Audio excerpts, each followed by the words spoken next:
Hello and good morning. I'm Rabbi Elton from the Great Synagogue, and welcome to this Pirkei Avot class, a class in the ethics of the fathers. We're up to chapter 4. Before we begin, maybe just a word about what Pirkei Avot means. So the usual translation is ethics of the fathers, because it's for the large part, an ethical treatise. It's the rabbi's ethical teachings, but it doesn't actually mean that. Avot means fathers, but it also means general principles, general headings. Avot, fathers, in the sense of major principles under which other principles are grouped. So Pirkei Avot means chapters containing general principles for living in an ethical way. So that's the technical meaning of the words Pirkei Avot. Let's look at the chapter 4 of Pirkei Avot, and we're going to meet initially a sage who we're going to come across next Wednesday evening in the Seder, Ben Zoma, who is mentioned in the Haggadah and also is mentioned here in the start of the 4th chapter. So he says, Ben Zoma Omer, Ben Zoma says, Eizehum Chochem, who is a wise person, Halom Meid Mikol Adam, somebody who learns from every person. Being able to accept teachings from everyone is an essential element of wisdom. And he quotes a verse in Psalms. Shneimar, as the verse says in Psalm 119, Mikol Melamdai Hiskalti. From all of those who taught me, I have got seichel. I've got increased understanding. Eizhu Gibor, who is mighty. Hakovesh es Yitzro, somebody who conquers their inclination. So saying no to the cream cake is a real sign of strength. Shneimar, as the verse says, this time in the book of Proverbs, Tov erech apayim mi gibor, umoshel berucho mi loched ir. Better is somebody who is able to restrain their anger than a strong man, and somebody who can rein in their spirit than someone who can conquer a city. Ezehu Oshir, who is wealthy, hasamech bechelko, somebody who is happy with their lot. Shneimar, as the verse says, and this is a verse in Psalm 128, which is said at the end of Shabbat on a Saturday evening, and also said every night before we go to sleep. Yigia kapecha ki sochel ashrecha v'tavlach. You shall enjoy the fruit of your labour. You shall be happy, and it will be good with you. Ashrecha, you'll be happy. V'olam hazeh, that refers to this world. V'tovlach, and it'll be good with you. L'olam haba, that refers to the world to come. Eizeh mechubad, who is honoured. Hamachabed es habrios, somebody who honours other people. Shneimar, the verse says in Samuel, Ki mechabdai achabed uvozai yekalu. Those I honour, for I honour those who honour me, but those who spurn me shall be dishonoured. God is referring to himself, of course, that he said, I will honour those who honour me, but it seems that the point that Ben Zoma is making is that if we honour those who are in the image of God, then this promise from God that he will honour those who honour him applies also to how we relate to other people. The second Mishnah, Ben Azai Omer, Ben Azai said, Have a ratz mitzvah kala v'chamura, run to do a light mitzvah, just as one would run to do a difficult mitzvah.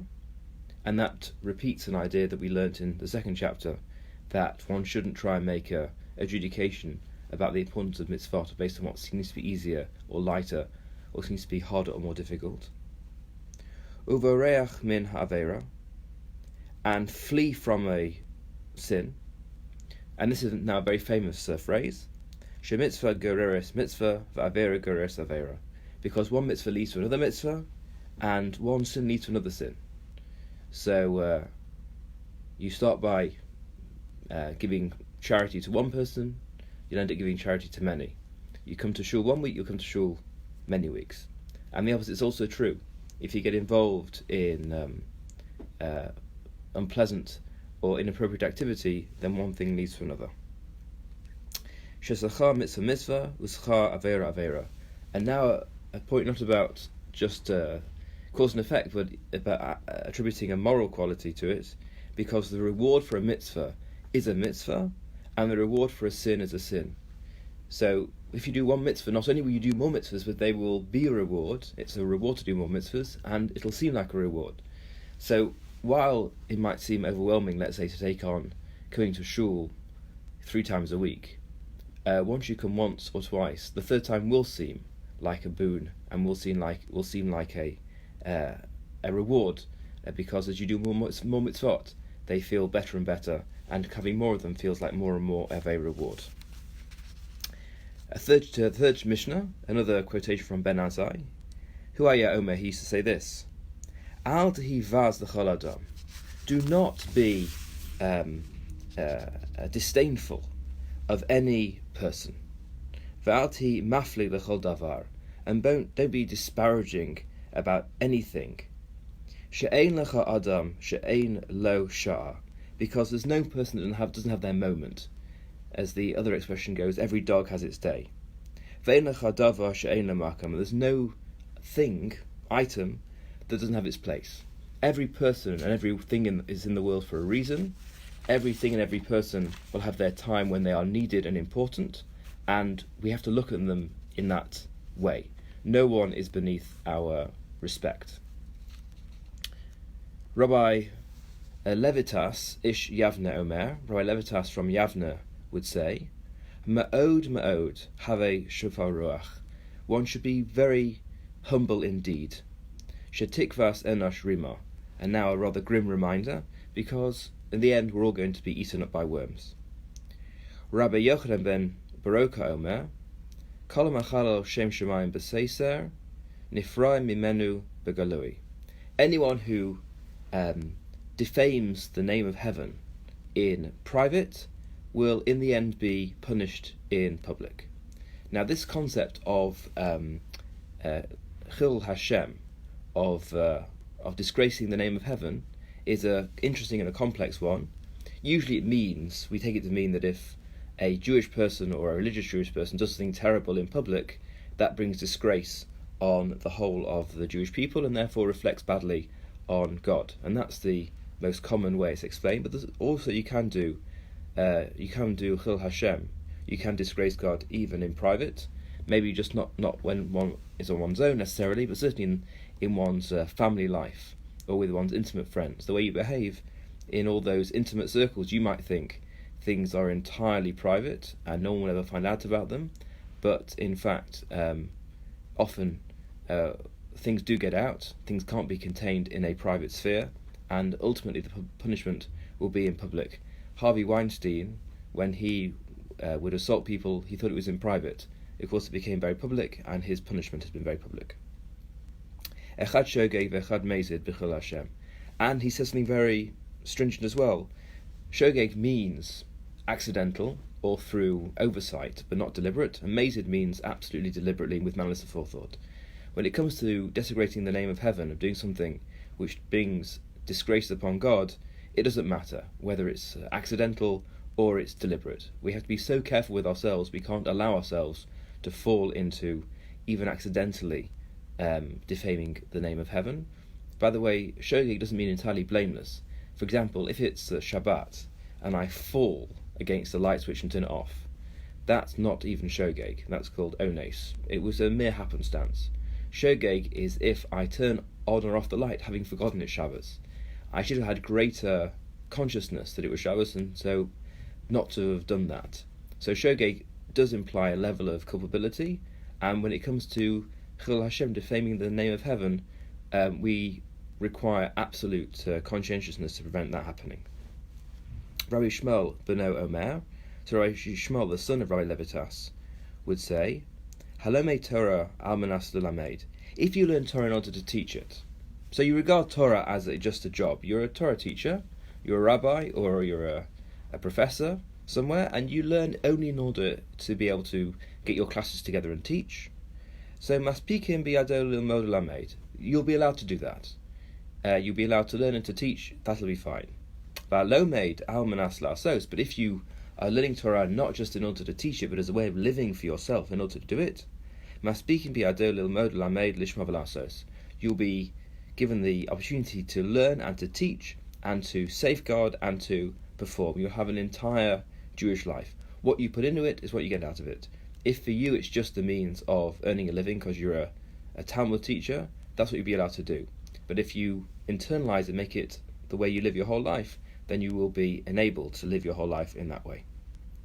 Rabbi Tzadok said, Al tasem atara liskadel behem, do not make the Torah into a crown to aggrandize yourself, v'lo karadam lachpor behem, and not into a spade to dig with. You can't just use Torah as a tool to get what you want or as a way of adorning yourself. You don't become a rabbi so people stand up when you come into a room.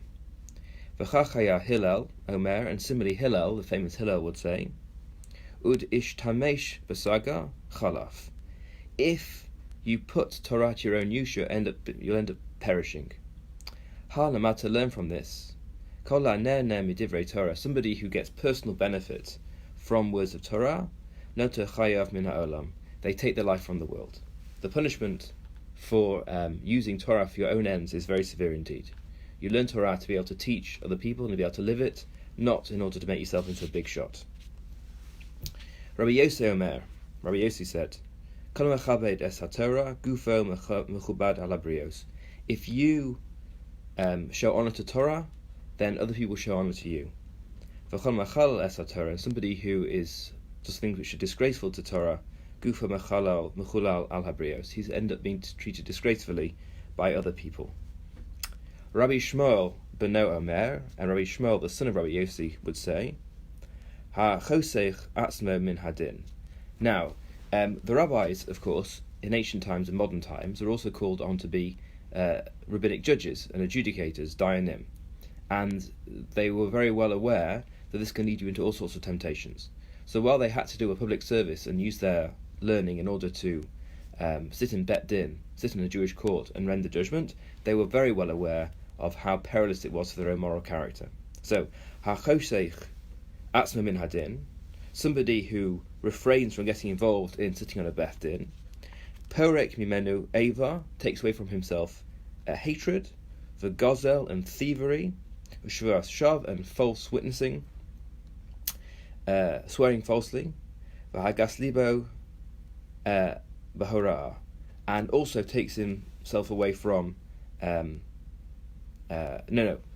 full stop, new thought, v'hagas libo b'horah, and somebody who is haughty when they give a ruling, shota rasha v'gas ruach, is foolish, wicked, and arrogant. So if somebody asks you a question as a rabbi and you just shoot off an answer without thinking about it properly, out of your own arrogance, that makes you wicked and foolish and haughty. Hu haya omer, he also used to say, Al tehi dan yechidi, don't judge alone. As we know, Beth Din has 3 judges on it, so don't judge alone. Shein dan yechidi ela echad, because there's only one singular judge, God. V'al tomar kablu dati, and don't say, accept my view. Shehem rashayim v'lo ata, because they are free, your colleagues are free to either take your opinion or leave it. You have no right to insist your view upon them. You can suggest, you can persuade, you can argue, but you can't lay down the law, no matter who you are. Rabbi Yonasan would say, Kol ha'mekayim es haTorah me'oni, somebody who upholds the Torah when they're poor, sofo lekaima me'osher, will ultimately uphold the Torah when they're rich. Now, does this mean that if you are a poor Jewish scholar, then you end up a rich Jewish scholar? Not necessarily. But we did just learn that somebody who is happy with their lot is considered rich. So maybe it doesn't mean rich in a sense of how many dollars in the bank, but it does mean in terms of the level of one's contentment. But somebody who doesn't bother with Torah when they're rich, sofa levatla me'oni, will end up equally neglectful of Torah, but they'll end up poor. Rabbi Meir used to say, Heve mema'et be'esek ve'osek b'Torah, limit your business dealings and instead to get involved in Torah. Ve'heve shvar ruach b'fnei kol adam, and be humble before every person. Vim batalta min haTorah yesh lecha b'tein harbe kenegdach, and if you make up reasons why you don't have time to learn Torah, don't worry, you'll find lots and lots of reasons. You'll never be short of reasons to do things other than learn. But if you labour, if you strive in Torah, yesh lo sachar harba liten lach, you're going to get a lot of reward. Rabbi Eliezer ben Yaakov Omer, he used to say, Ha'osa mitzvah achas, koneh lo paraklit echad. If you do a single mitzvah, you gain for yourself an advocate. There is some sort of divine, heavenly advocate who stands making your case every time you do a mitzvah. Va'over aveira achas, and if you do one sin, koneh lo kategor echad, you acquire one accuser against yourself. Tshuva umasim tovim kisris b'fnei puranos, and repentance and good deeds, these are shields against punishment. Rabbi Yochanan Hasandla Omer, Rabbi Yochanan, who made sandals for a living, he used to say, Kol Nisiya Shahid L'Shem Shemaim, any assembly which is put together for the sake of heaven, Sofar Hiskayim, will endure. V'she'ena L'Shem Shemaim ein Sofar Hiskayim. But if you have an assembly which is not for the sake of heaven, then it will not endure. The only way that a group of people in a common enterprise will be long-lasting is if they're working for the sake of heaven. Rabbi Elazar ben Shamua Omer, Hichavad Talmidecha Chaviv Alav Keshelcha, that one should treat one's students with as much respect as one would show oneself. Uchvad Chavercha Kamo Rabcha, and you should treat your colleague with as much respect as you would treat your teacher. Umara Rabcha Kamora Shemaim, and the honour of your teacher should be to you like the honour of heaven itself. Because that's the way that God's Torah has got to you. It got to you through this teacher, and therefore the teacher stands, in some sense, in the place of God.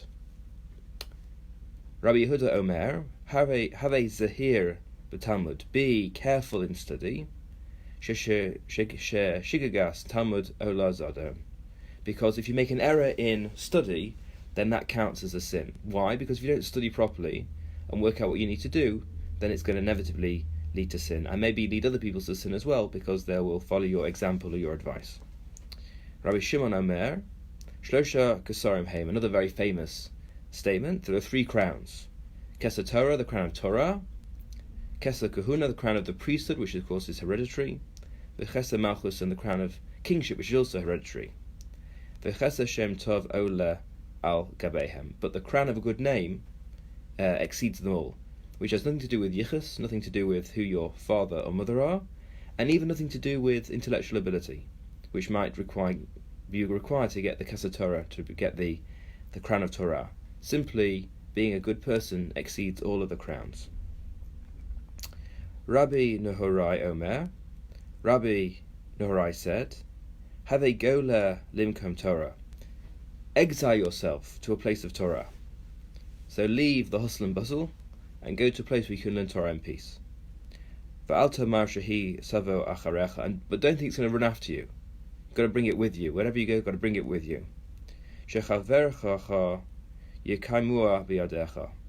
Because it's the friends and the colleagues and the fellow students that you assemble around you who are going to enable you to learn Torah successfully.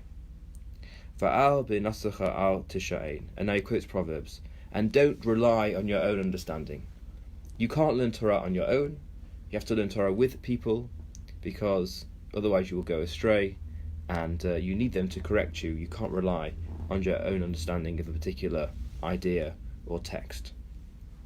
Rabbi Yana used to say, Ein v'yadenu lo mishalvas harashayim v'af lo misurei hatzadikim.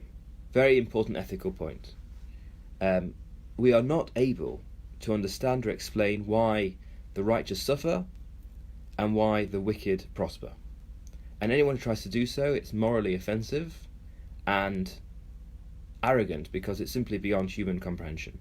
So if anyone tries to tell you such and such a thing happened to a good person, or such and such a thing happened to a bad person, and I can tell you why, because the good person did this sin, or the bad person had this advantage, they don't know what they're talking about, and they should keep quiet. Rabbi Masya ben Charash Omer, he used to say, have a makdim bishlom kol adam, be the first person to say hello. When you see a friend or anybody, in fact, not just a friend, kol adam, any person, you should be the first person who says hello, how are you, nice to see you, how are you doing? Veheve zanav la'arayos, and it's better to be the tail of lions, v'ati rosh le'shu'alim, than to be the head of foxes. Better to be in a humble role with good people than a prominent role with bad people. Rabbi Yaakov Omer, Olam hazeh domer lif rosdor b'fnei ha'olam haba. Rabbi Yaakov says, just keep everything in perspective, because this world is really just an antechamber to the world to come. Haskein atzmecha b'frosdor, make yourself worthy, fix yourself in the antechamber, straighten your tie, make sure your jacket is on straight. Kedei shetikanes lat raklin, in order that you should be able to get into the banqueting hall. That word, by the way, is from triclinium, the Latin word for a banqueting hall. Huaya Omer, he also used to say, Yafa sha'a achas b'shuva u'masin tovim b'alam hazeh, better one moment of repentance and good deeds in this world, mikol chayei olam haba, than all of the life of the world to come. Now the Vilna Gaon, who I talked about in one of my Rabbi's Bookshelves videos a little while ago, he was weeping on his deathbed because, they said, why are you weeping? You're going to a wonderful reward in the world to come. And he said, one mitzvah I can do in this world is better than all of the bliss of the world to come. So although this is only a antechamber to the world to come, what one can do in this antechamber is in many ways more important than what one does in the world to come, because that's a time of repose and not a time of activity. And precious, more dear, is 1 hour of the peace in the world to come, mikol chayei hazeh, than all of this world. So this world is full of strife and trouble and difficulty and hardship, but the work that can be done is extraordinary and wonderful. The next world is full of peace and bliss and happiness, but it lacks the ability to do things we have in this world. Rabbi Shimon ben Elazar Omer, Al teratzeh es chavercha b'shas kaso. Now, here's a very important point about the way we interact with the people, especially at times of high stress, which mostly is to keep your mouth shut. So don't try and calm your fellow down when he's lost his temper. Like saying calm down is going to do no good at that moment. Let him get over it, let him calm down a bit, then you can talk to him. But saying, the worst thing you can say to somebody having an argument with is calm down, it drives them totally nuts. And don't try and comfort somebody when the corpse of their loved one is still before them. It's too early for comfort. That's why we only wish people long life after the funeral has taken place. Before the funeral, when the body is still literally before them, it's too early for comfort. Let them just be with them, show them you love them, but don't try and say, oh, he lived a long life, it was a happy life, you have good memories. It's too early.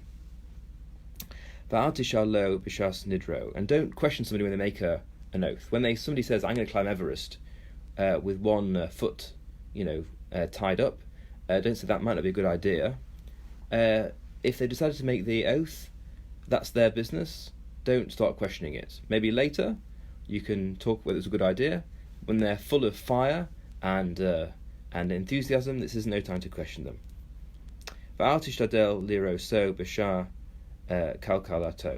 And don't try to see somebody in the moment of their disgrace. If somebody has been very publicly embarrassed or humiliated on a very difficult time, it's not a time to go and see them. Just let them be quiet, be on their own, lick their wounds. Maybe make yourself available to them, but don't force yourself in on them.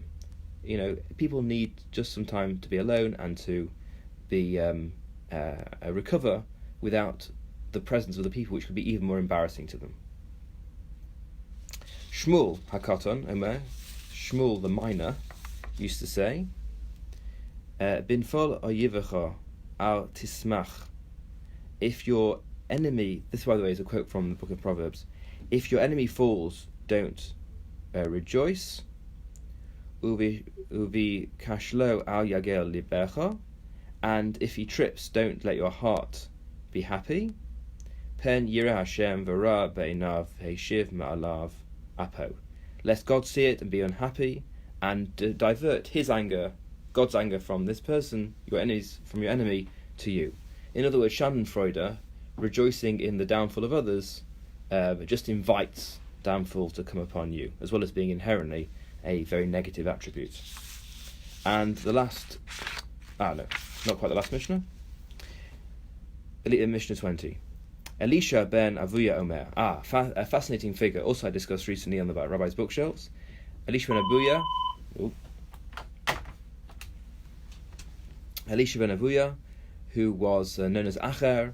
He started out as a regular member of the rabbinic group, became a heretic, or possibly an informer.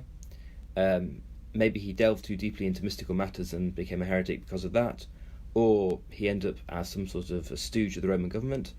So he's essentially exiled from the rabbinic community, but he does survive in Pirkei Avot.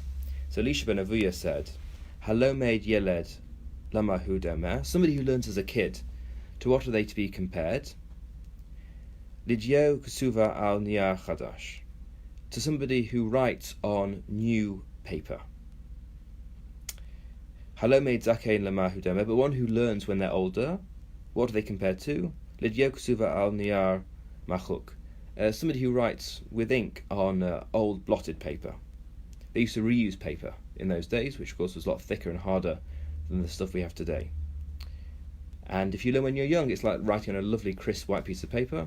And if you do it when you're old, you're not going to be able to make out or remember as well. Rabbi Yossi bar Yehuda ish kfar habavli omer, he used to say, Halo made min haktanim lama hudomer, somebody who learns from young people. What is he compared to? La'ochel anovim kahos v'shosei yaim migito, somebody who eats underripe grapes and who drinks new wine straight from the vat.